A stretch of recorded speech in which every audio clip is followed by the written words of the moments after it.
ভাগ্য বদলের আশায় ইতালি যাওয়ার স্বপ্ন দেখেছিলেন মাদারীপুরের সোহেল, কিন্তু দালালের খপ্পরে পড়ে বন্দী হন লিবিয়ার গেমঘরে। সেখানে 2 মাস 6 দিন ভয়াবহ নির্যাতনের শিকার হয়েছেন। পরে 64 লাখ টাকা মুক্তিপণ দিয়ে দেশে ফিরেছেন তিনি। ঘটনাটি তদন্ত করে চক্রের 3 জনকে গ্রেপ্তার করেছে পিবিআই। আশিক মাহমুদ জানাচ্ছেন বিস্তারিত। মুক্তিপণের টাকার জন্য লিবিয়ার গেম ঘরে জিম্মি করে এভাবেই পেটানো হয় মাদারীপুরের সোহেল হাওলাদারকে। অমানবিক নির্যাতনের এই ভিডিও পরিবারের কাছে পাঠিয়ে 64 লাখ টাকা হাতিয়ে নিয়েছে দালালরা। আলাউদ্দিন নামের এক দালালের মাধ্যমে ইতালির উদ্দেশ্যে লিবিয়ায় গিয়ে মাফিয়াদের হাতে জিম্মি হন সোহেল। পরে মুক্তিপণের টাকা দিয়ে পুলিশ ব্যুরো অব ইনভেস্টিগেশনের সহায়তায় সোমবার দেশে ফিরেছেন এই ভুক্তভোগী।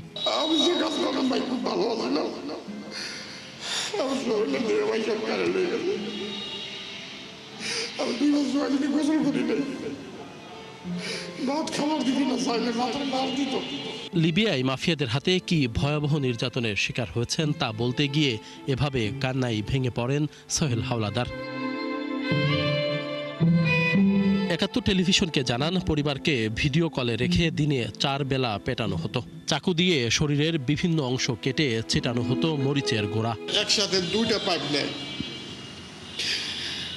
2টা পাইপ নিয়ে পাইতেন 4 বেলা অত্যাচার, সকাল সন্ধ্যা দুপুর রাইতে পয়সা থাকবে না, পিঠের ভাই পিঠাইতেছে, হাত পা বাঁধা, হাত পা বাঁধতে ভালো ভাই। খোঁজ নিয়ে জানা যায় সোহেলকে লিবিয়ার ত্রিপোলিতে বিশেষ নির্যাতন কেন্দ্র গেম ঘরে বন্দী রাখা হয়। সেখানে আরও 13 জন বাংলাদেশি বন্দী রয়েছেন, যার কিছু তথ্য প্রমাণ ৭১-এর হাতে এসেছে। সোহেল জিম্মি থাকা অবস্থায় তার পরিবার মামলা করলে তদন্তে নামে পিবিআই। গ্রেপ্তার হয় টিটু, রহিমা ও ইসমাইল দেওয়ান।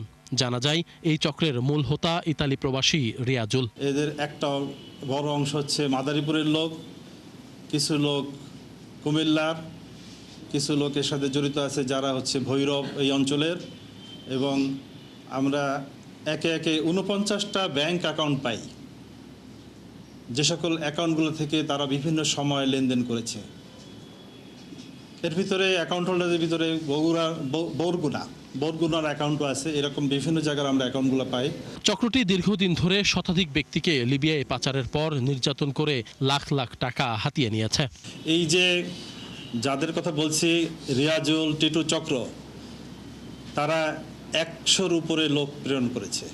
টিটুর নিজের মুখে স্বীকার করা যে 127 জন হবে। তারা দীর্ঘদিন ধরে এই কাজের সাথে জড়িত, এবং গ্রেপ্তার হওয়ার পরে ভিকটিম উদ্ধার হয়েছে, কিন্তু বাংলাদেশে আসে নাই। ইন দি মেন টাইম আসামিদেরকে জামিন করানোর জন্য একটা চক্র যে খুব ব্যাপকভাবে তৎপর, সেটা আমরা উপলব্ধি করতে পেরেছি। এই চক্রের সাথে আরও অনেকেই জড়িত বলে তথ্য পেয়েছে গোয়েন্দারা। তাদের গ্রেপ্তার করে আইনের আওতায় আনা হবে বলে জানিয়েছে সংস্থাটি।